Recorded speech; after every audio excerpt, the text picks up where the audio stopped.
In this video, I'm going to show you how to add realistic fog to your visuals using depth maps.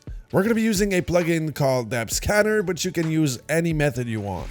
First thing you want to do is duplicate your clip and add the Depth Scanner effect. Next, go ahead and set the base resolution to very high, the edge enhancement to high, and the sharpen edges to medium. If you have a good computer, set the samples to 16, but if not, set it to around 8.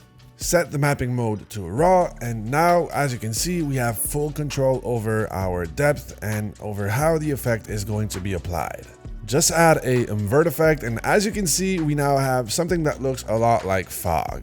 I'm going to set it to around 240, but this is going to vary a lot from a clip to another.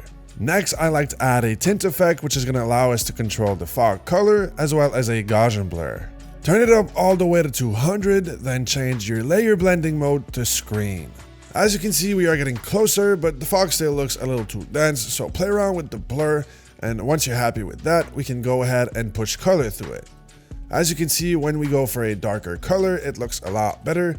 There's no right or wrong for this part. You can go for a stylized look or something more realistic. For this specific clip, I feel like a tealish blue is what looks the most realistic. The key here is not to overdo it, but as you can see, once we start playing around with the depth, once again, the effect is looking amazing. If you want to get the absolute best results, make sure to duplicate your clip, put it all the way to the top, and rotor out your subject. Doing so will allow you to have precise control on the roll-off of the effect around the subject.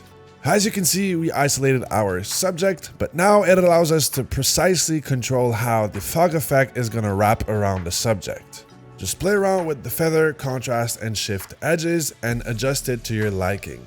If you look closely around the hat, you can see how big of a difference this makes. As you can see, when we turn it on and off, it looks much better.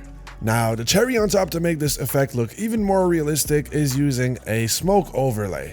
I'm gonna have a download link for that in the description, but just put it up top, set the blending mode to screen, and copy and paste the tint effect from the fog layer. Here's the final result. As you can see, it looks super realistic, and I love using this technique whenever I forget to bring a fog machine on set. That's gonna wrap it up for today, guys. I hope y'all enjoyed, and like always, if you're trying to level up your edits, make sure to check the first link in the description down below, where you can find all of my packs and plugins. And on that note, I will see you guys in the next one.